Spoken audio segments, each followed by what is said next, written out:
Good evening, Fire Nation. Welcome to the wedding of my nephew, the king of all flavors. Greet Zuko and the Ice Queen herself, mine. Now, before we begin the ceremony, would everyone please rise from your seats and look under your chair? I think I have misplaced one of my Paijong tiles. You will see it right away. It is small, made of wood, has a white lotus painted on the top. Anyone? No? Dan's trying to comment. Dan's trying to comment. I remember when Zuko was little. He was such a whiny bitch. Oh, you were? You were like, wow, I like the Backstreet Boys. You clung to your mother because you hated the movie Bambi. Pretty ironic, huh? Oh, too soon someone had to call him out on that. Oh, good time for Zuko. So, I just came back from watching a movie they made about our lives. Zuko's life, his friend Avatar's life. Rather than The Last Airbender, it should be called the last movie M. Night Shyamalan Ding Dong ever makes. I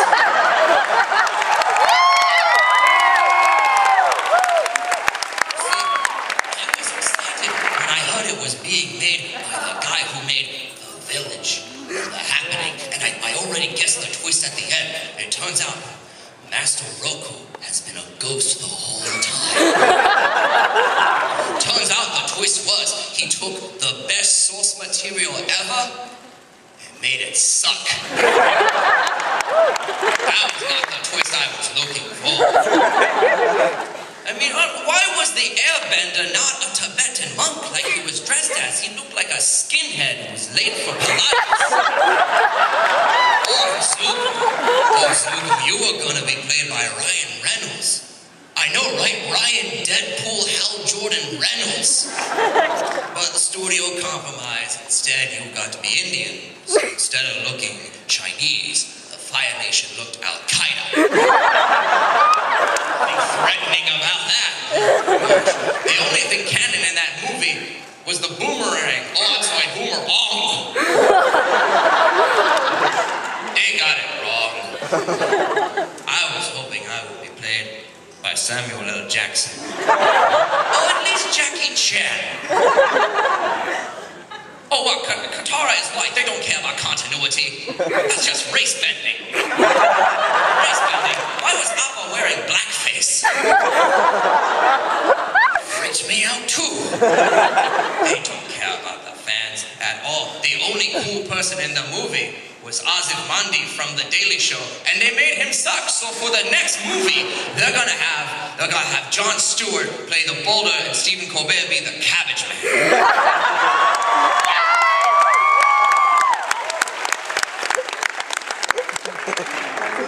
Then maybe the movie would be funny.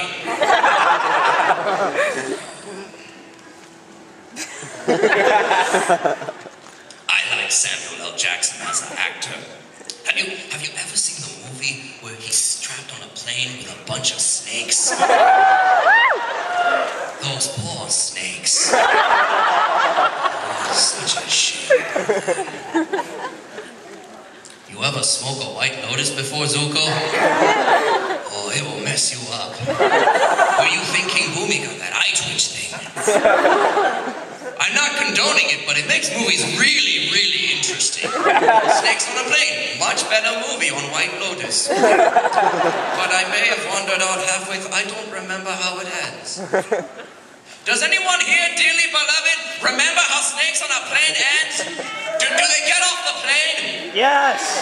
Okay, good. They can make a sequel. Oh, that'd be very nice.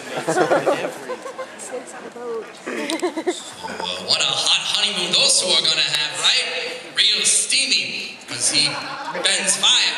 Unless he got an STD while in prison with Soko. I'm sorry. Let it fire bend out the urethra. Oh, that was inappropriate. I'm sorry, Zuko. I had a little White Lotus before coming up to take the edge off. Why are you crying, Zuko? Thanks. Oh, how you like the toupee I got? Ah, I taught a new bending. I learned hair bending. I am not going to teach the avatar, though. Let him stay bald. So yeah, I was going for the dashing Moses look. So now I can bend water, too!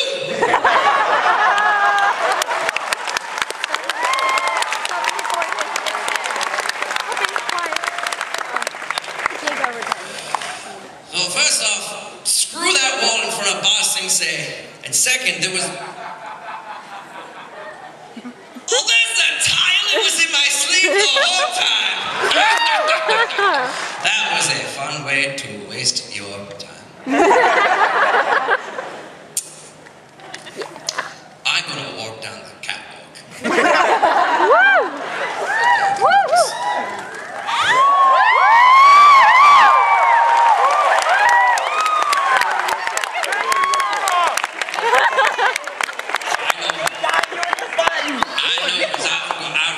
Oh, that rhyme. I should use that next time. You should get divorced and get married again, Zuko. So it is Saturday night at Otakon. You people are for some godforsaken reason not at the masquerade because I'm not MC.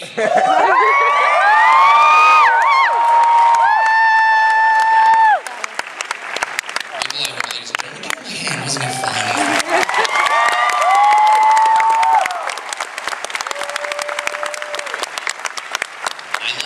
I feel the need to see more people. All at the same time, my life is a harem. My autobiography is going to look like the script to Love, Hina, and Shuffle. Nice. So, welcome everyone to Linacon. Welcome to Walkacon. Welcome to Butt Scratchercon. I don't know what it is. I decided to finally get into the whole con experience. I actually waited in the registration line this year to see what would happen. I waited in line to get inside to get into another line, then I got into another line. I then got into to wait before getting into that line, eventually collecting my badge, eventually going to this way to get onto my ticket, and then going into another line to get my panty slip, and then going to the other room to get the blue key, which I needed for the boss fight apparently in the lower dungeon, which no one can find. There's one entrance to the dealer's room. You have to go so early to get into any panel that you wanted to, you might as well just stay home and go to Anime Next. And then by the time you finally get your badge, it's time for the New York Anime Festival. Oh, Otakon. I like the big cons though. I like seeing people coming from all nations, from all parts of the country, and gathering together into an enormous clump and terrifying the homeless of Baltimore.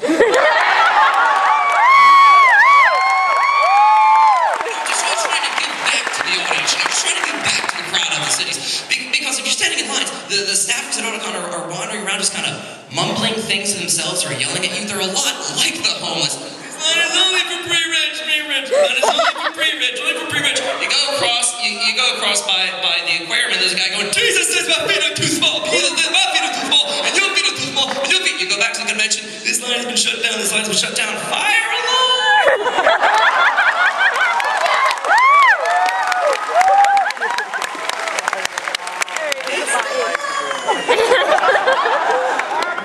Whoops! Oh my gosh, it is good to be back. Thank you, Otakon. Last year, they had me in a smaller room at 10 in the morning on a Saturday, and the room was still filled to capacity. They gave me an even bigger room, and for some reason, more of you came. So you guys got tired of the Hetalia skits too at the masquerade? Yes! The joy about Axis Power's Hetalia is that there is no joy, that's the joke. But the thing is, the extreme fandom, like the really loudest fandom, the ones who won't stop tea-kettling about it, they love it for a reason that they have projected onto it. They don't like Hetalia for the reason I like Hetalia. I like Hetalia because it is a botched attempt at political satire that just boils down into downright racism. I like when things fail that epically. That's not why the fangirls like it. The fangirls like it because in their little minds, watching the screen, all the cute little boys are off stage, just invading and occupying each other. Germany